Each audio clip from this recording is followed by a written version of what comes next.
Bill gave me a volleying lesson in the middle of my living room in Greenville, and he made it so simple. I said, it can't be this simple. So Army's going to demonstrate, but I just want to show what Bill told me. He said all he did, he said he held it nice and high, and he went aim, meaning over the top of the racket, open, and then you step in and make the volley. Now he's 80, how old? 4 maybe? 84 years old now, and he still volleys pretty well.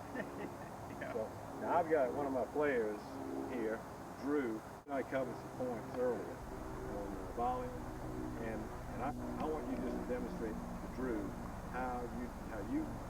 what you think is the most important key points on this. Okay. As I was telling Paul earlier, it seems to me, and this is all from Bill Luffler. I certainly didn't.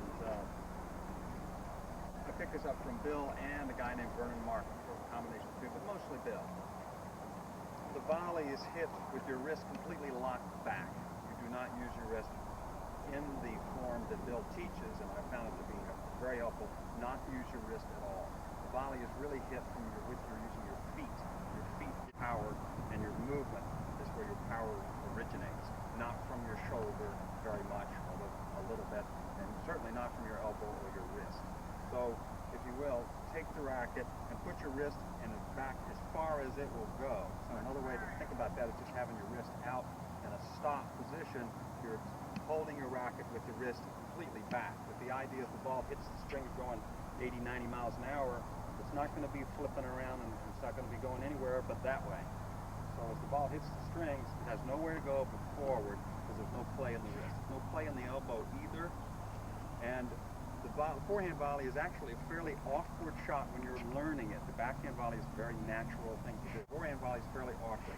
So what we want to do, I'm going to take that racket from you, is if I back up a little bit, as Paul had said earlier, you want to use your body and turn as the ball comes to you, pulling your left knee in if it's a forehand volley, and just driving your left shoulder over. What that does is bring your eyes in behind the ball. If you don't turn, your eyes stay in the same position, and the ball is over to your right, so you don't see it well.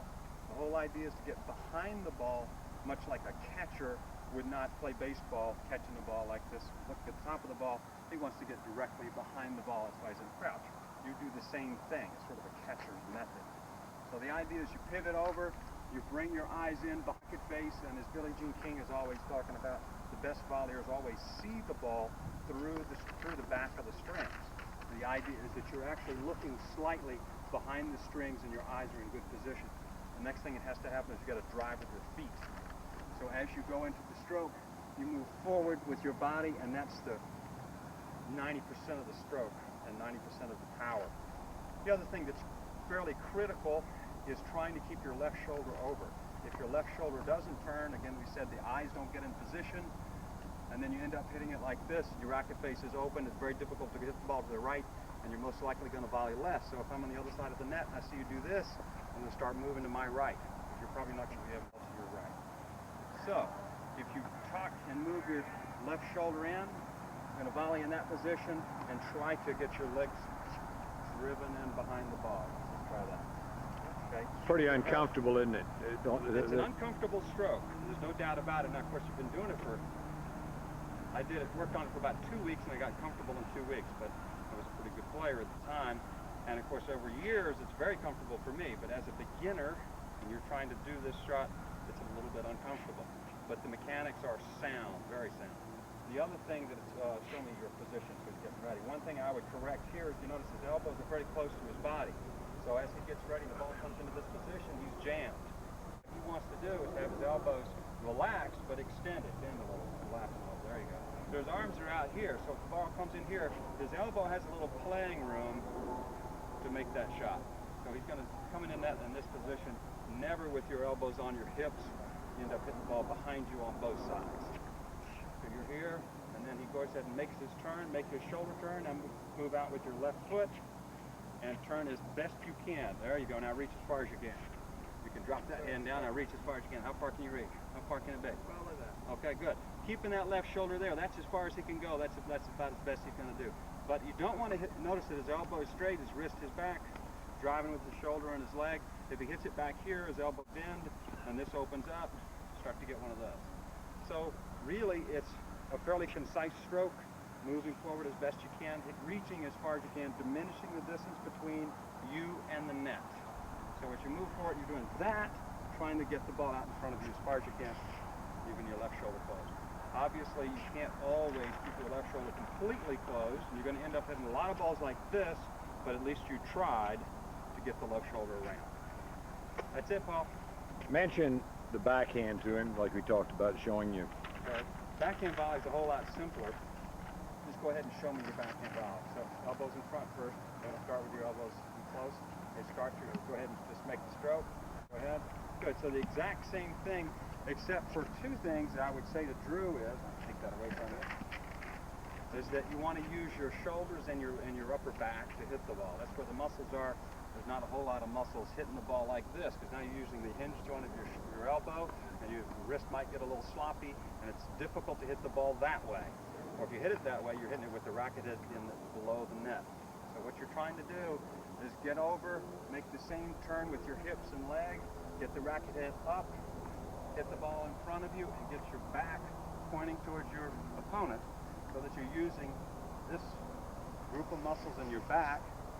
And I'm so small, even smaller guys can volley big. Paul was 5'6", about 130 pounds. He volleyed big, and he volleyed big because his form was perfect and he used his back. So to do that, drive forward and reach as far as you can.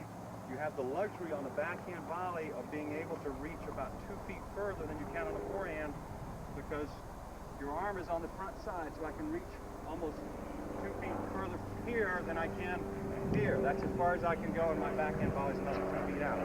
So I'm going to volley more steadily from my backhand side. My reach won't be quite as good, my power not quite as good, but I should be much steadier off the backhand wing because it's mechanically much easier to do. Now you mentioned, you know, the one thing that you hadn't said about the rotation of your hips. I mean, you get to it and you hit it with your feet, but then the rotation of your hip. You demonstrate that. I think I tried to say that the very first, you move this left knee over, that rotates over the hips, and then you move out. Now the other thing that's important, and again this is Loeffler talking and I believe it, is you move forward with the side of your foot when you're volleying. In other words, you do not move forward with your toe, because if you do, again your shoulders end up open. So if you do this, you move forward like this, you're open, and also if you'll do that, demonstrate that.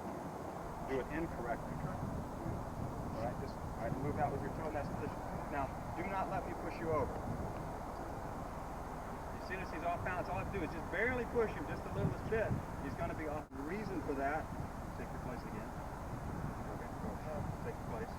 The reason for that, if he's like this, then I've got both of my feet in a straight line, and there's any kind of push this way, I'm going to fall over, so I'm going to be off balance. If you move out with your foot sideways, it's like riding a surfboard or any kind of skateboard or anything else. If you push me back this way, I'm in perfect balance because I can rock back on my heels. It also lets you push back into regain for recovery much, much faster and easier. So I do this, I can use this leg to push back and get in position, but when I do this, I can't go that way. I'm off balance. So you come in with your foot sideways, forehand or backhand. One last thing. Tell me about what you look for as far as the ball coming over the net. I know you're looking through the strings at the ball. Trying to. But what about the height or the level of the ball as it comes over? What do you? I know that I credit you as almost hitting down at the ball. You're the only guy I know can hit volleys on the way up that I've ever seen. How do you? What goes on in your mind as far as that? Again, what Loeffler and Vernon Markham taught me was to diminish the distance between the net and myself, and also, very critically, to reach as far as I physically could to hit the ball. So it's much more comfortable to make a volley here, but I've now given up. It's pretty good, but I've now given up about this much space. I could have easily taken a position, let's say, let me get in the volley position. If I'm here and I'm trying to put away a ball, and I do this, that's comfortable. But see, I've given up probably another 3 feet. I could have done this. And I could have still kept my form if I worked hard enough, keeping my shoulder in and my footwork, but I hit the ball here,